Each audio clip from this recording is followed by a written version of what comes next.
दोस्तों स्वागत है आपका एक बार फिर।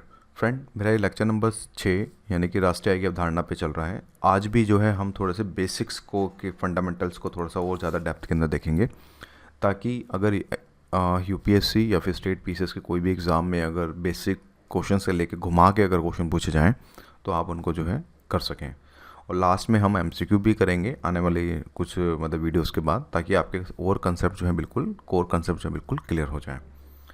ये मैं इसलिए कर रहा हूँ कि देखिए, मेरी तरफ से जितना इनिशिएटिव बन पा रहा है मैं उतना कर रहा हूँ। बाकी आप लोग अगर चाहें तो इन वीडियोस को अपने फेसबुक पे ग्रुप्स में शेयर करके थोड़ा हमें मोटिवेट कर सकते हैं, ताकि हम और आने वाले टाइम में अच्छी अच्छी सीरीज़ जो मैंने सोच रखी हैं उनको मैं बना सकूँ।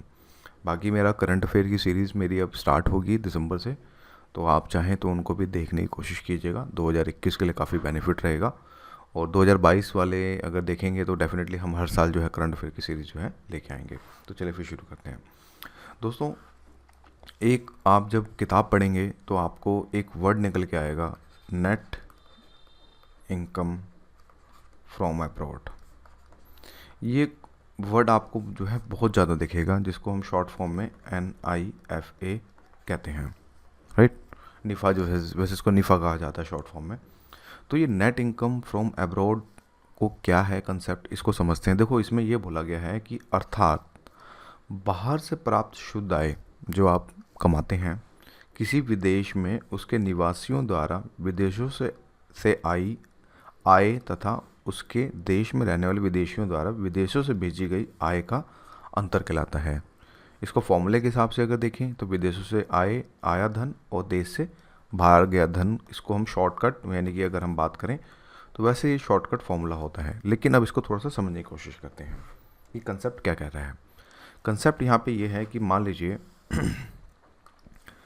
इंडिया के अंदर मान लीजिए आप जॉब कर रहे हैं, राइट। एक इंडियन है, एक मान लीजिए एक इंडियन है और वो एक यूएसए में भी जॉब कर रहा है। मान लो आईटी सेक्टर में जो है यहाँ पे एक इंडियन में जो है जॉब कर रहा है, राइट। तो भाई जो आप कमा रहे हैं इसको भी जोड़ा जाएगा, राइट। ध्यान से समझिएगा। मान लीजिए आप हैं, ये आप हैं भाई, आप जॉब कर रहे हैं, तो ये नेशनल इनकम में अगर बात करें तो ये आप जो भी कमा रहे हैं, मतलब किसी भी फैक्ट्री में या फिर आप मैनेजर हैं, कोई भी हैं कमा रहे हैं, इसको ऐड किया जाएगा यानी कि प्लस किया जाएगा। इवन इसी तरह से कोई एक आदमी है मान लीजिए इंडियन है, आईटी फर्म में जो है अगर स्पेशली अगर जो काम कर रहा है, तो अगर हम बात करें तो उसको भी मतलब कि इसमें मतलब कि ऐड किया जाएगा।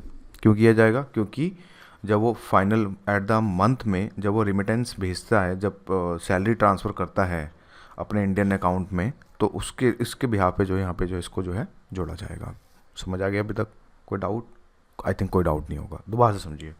मान लीजिए आप ही हैं एक फर्म में, मान लीजिए आप MDH की फैक्ट्री में काम, मान लीजिए मैनेजर हैं MDH मसाले वाले की, और यहाँ पे आपकी सैलरी मान लीजिए 1 लाख रुपए है। तो मान लीजिए 1 लाख रुपए आपके नेशनल इनकम में जो है यहाँ पे काउंट किए जाएंगे। इसी के जैसे आप ही का मान लीजिए कोई फ्रेंड है जो यूएसए में जॉब करता है, मान लो आईटी फर्म में है, और उसकी सैलरी मान लो 2 लाख रुपए है, तो भी ये 2 लाख रुपए भारतीय अकाउंट में यानी कि नेशनल इनकम में जो है काउंट किए जाएंगे। क्यों? क्योंकि है तो इंडियन ही ना। क्योंकि इसका जो पासपोर्ट है, मैंने आपको स्टार्टिंग में बताया था, जो पासपोर्ट है उसको इंडियन है, लेकिन रेमिटेंस यानी कि एंड द मंथ एंड में वो सैलरी क्रेडिट करेगा अपने अकाउंट में इंडियन, कहीं भी किसी को भी भेजेगा, जो भी है व्हाट्सएप में, परिवार फैमिली जिसको भी, तो कहीं ना कहीं इसको जो रेमिटेंस के तौर पे जो हम काउंट करते हैं।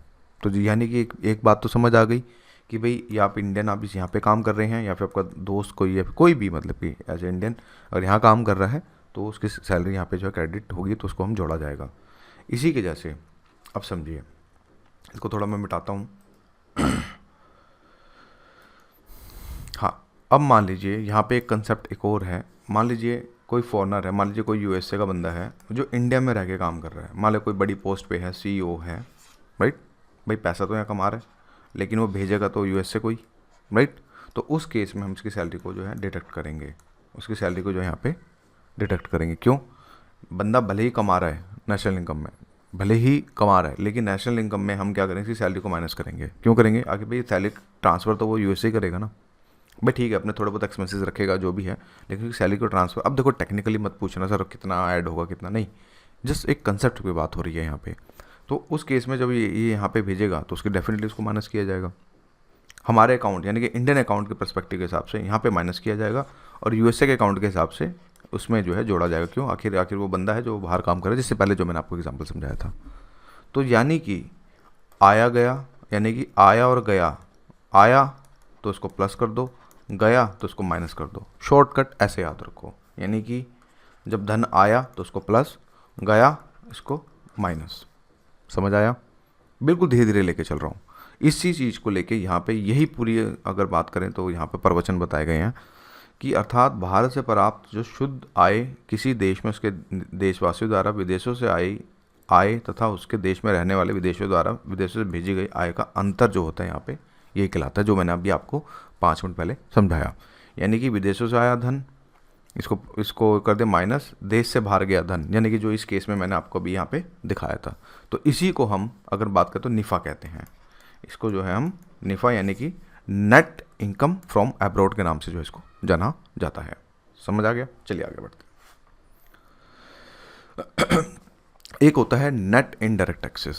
एक वर्ड आपको एक और कंफ्यूजन करेगा बाद में कि भाई नेट इनडायरेक्ट टैक्सेस क्या होते हैं, जिसको हम शॉर्ट फॉर्म में निट कहते हैं। देखो, नेट इनडायरेक्ट टैक्सेस का मतलब यहाँ पे ये होता है, पहले इसकी थ्योरी को समझते हैं।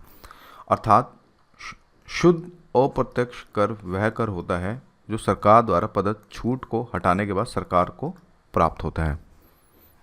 आई रिपीट अगेन, अर्थात शुद्ध अप्रत्यक्ष कर वह कर होता है जो सरकार द्वारा प्रदत्त छूट को हटाने के बाद जो यहाँ पे प्राप्त होता है। यानी कि एनआईटी निकालने के लिए अप्रत्यक्ष कर माइनस छूट जो है इसमें जो है शामिल किया जाता है। अब इस कंसेप्ट को भी समझते हैं थोड़ा सा, ये क्या है। देखिए, आपको पता होगा गवर्नमेंट सब्सिडी देती है, आपने देखा होगा, आई थिंक सुना भी होगा, सब्सिडी देती है किसी भी चीज़ में।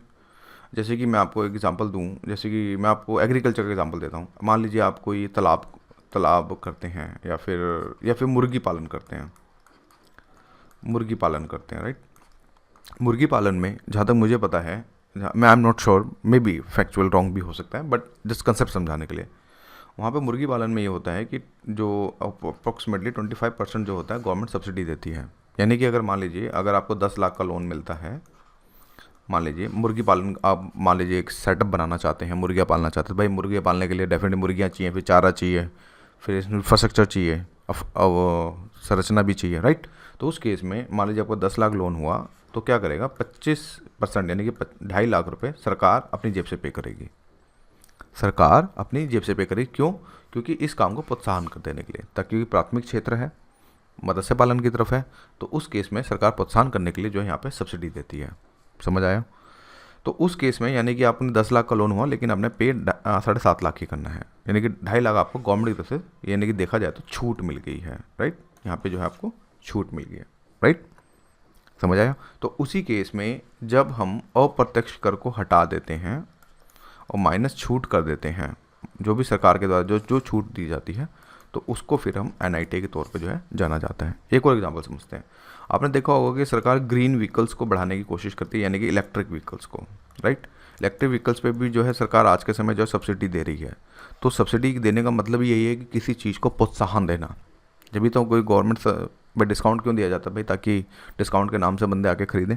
तो उस केस के अंदर जब सब्सिडी दी जाती है, तो उसी चीज़ को जो भी सरकार बियर करती है, यानी कि खुद अपनी जेब से डालती है, तो उसको जो है इस चीज़ में जो है माइनस कर दिया जाता है। तो फिर हमारा जो है इनडायरेक्ट टैक्सेस माइनस छूट को जब हम माइनस कर देंगे तो हमारा फिर एनआईटी जो है यहाँ पे निकल जाता है। समझ आया? अप्रत्यक्ष कर वो कर होते हैं जिसका भार जो होता है, अगर बात करें किसी एक मतलब उत्पादक पे ना होकर कंज्यूमर पे किया जाता है। यानी कि फॉर एग्जांपल अगर मान लीजिए आप किसी कॉफ़ी शॉप पे जाते हैं, वहाँ कॉफ़ी पीते हैं, आपने देखा होगा 2.5% जो सेंट्रल जीएसटी और 2.5% जो है सेंट्रल जीएसटी लगता है। तो यानी कि 2.5% नहीं 5% जो होता है वो जीएसटी जो है एक तरह से इनडायरेक्ट टैक्स होता है। इनडायरेक्ट टैक्स में ये होता है कि ये टैक्स आपने पे करना है, भले ही आपने सर्विस ली, लेकिन पे आपने करना है, आपसे लिए जाता है, लेकिन कलेक्ट जो जमा जो है ऑनर करता है, लेकिन लिया आपसे जाता है। तो इसको हम इनडायरेक्ट टैक्सेस के तौर पे जो है हम समझते हैं। बाकी कर प्रशासन के अंदर जब मैं आऊँगा तो उसमें पूरा खोल के अच्छे से, मतलब कि पूरे डेप्थ के अंदर मैं चीज़ों को जो बहुत अच्छे से मैं लेके चलूँगा। तो अभी के लिए इतना ही, जितना आपके बेसिक्स यहाँ पे मुझे ज़रूरत लग रही है। समझ आ गया? तो यानी कि हमारे indirect taxes, net indirect taxes अर्थात शुद्ध अप्रत्यक्ष कर वह कर होता है जो सरकार द्वारा प्रदत्त छूट को हटाने के बाद सरकार को प्राप्त होता है, यानी कि अप्रत्यक्ष कर में माइनस छूट कर देंगे तो हमारा एनआईटी जो है पे निकल जाता है। समझ आ गया।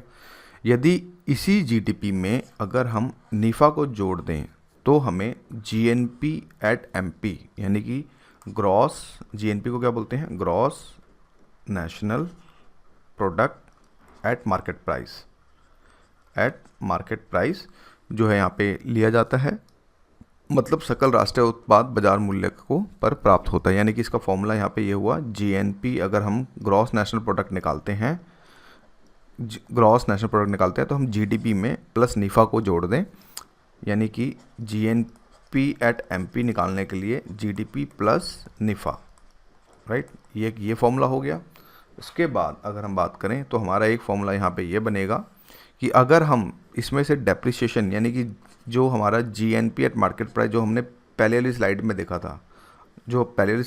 था, जो बेसिकली यहाँ पे लिखा गया है कि जीडीपी प्लस नीफा, इसको अगर हम इसमें से यानी कि जीएनपी में से माइनस डेप्रिसिएशन कर दें, यानी डेप्रिसिएशन कर दें तो हमारा एनएनपी एट एमपी हमारा जो है, यानी कि ये हमारी जो है नेशनल इनकम यहाँ पे जो निकल गया। अब देखो क्वेश्चन ये है कि डेप्रिसिएशन क्यों माइनस करेंगे।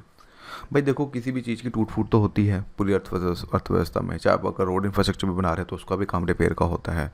इवन अगर आप कोई गाड़ी लेते हैं तो आपको पता होगा हर साल जो है उसका एक डेप्रिसिएशन अलॉटेड होता है। मान लीजिए आप 5 लाख की गाड़ी लेते हैं और आप 1 लाख चला लेते हैं तो एटलीस्ट 20% उसका डेप्रिसिएशन उस गाड़ी पे लगेगा, यानी कि ऑटोमेटिक 1 लाख रुपए कम हो जाएंगे।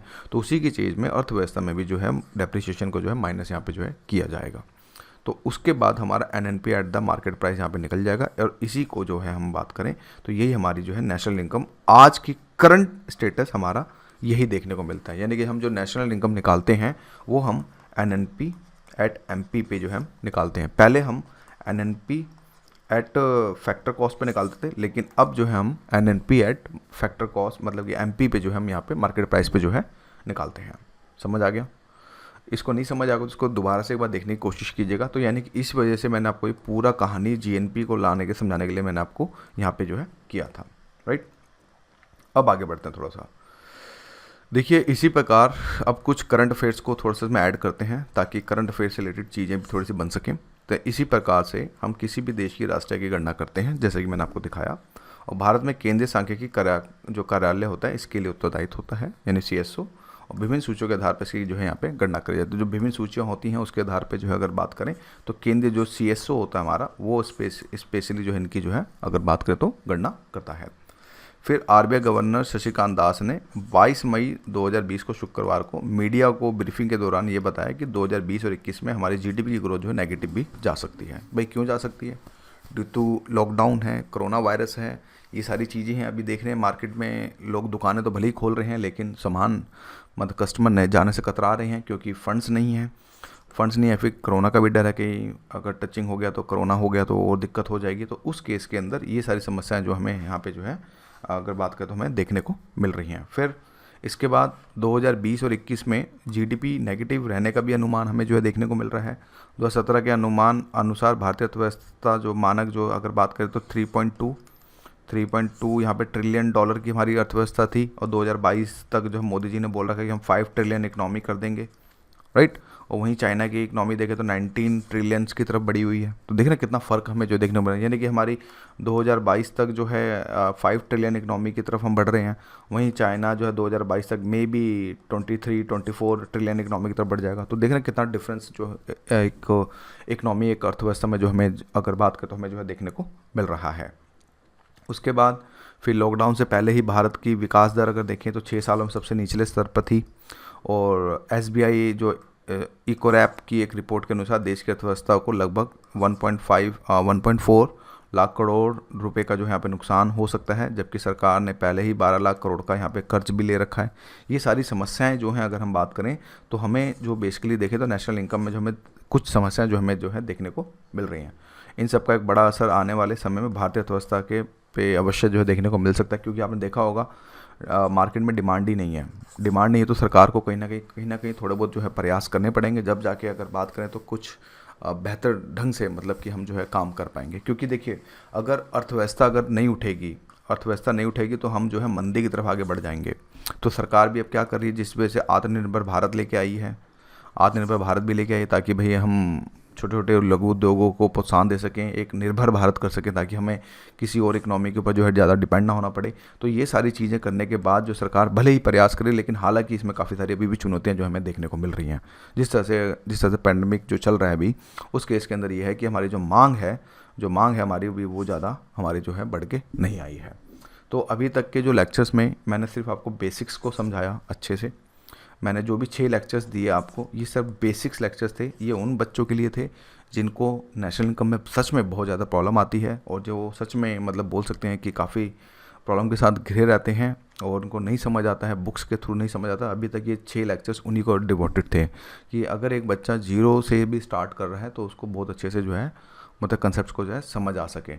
बाकी नेक्स्ट वीडियो के अंदर हम जो है आय और प्रभाव के ऊपर बात करेंगे अच्छे से, कि आय और प्रभाव में क्या डिफरेंस होता है। फिर उसके बाद थोड़ा सा हम नेशनल आय को मापने की विधियों के बारे में समझेंगे, फिर मुद्दों पे चलेंगे, फिर एमसीक्यू करेंगे, और फिर हमारे राष्ट्रीय आय का सबसे टफेस्ट पार्ट जो है हम जो है यहाँ पे कंप्लीट करेंगे। तो अभी के लिए इतना ही दोस्तों, थैंक यू, और आपसे गुजारिश है कि इन वीडियोज़ को जरूर शेयर कीजिएगा। Thank you.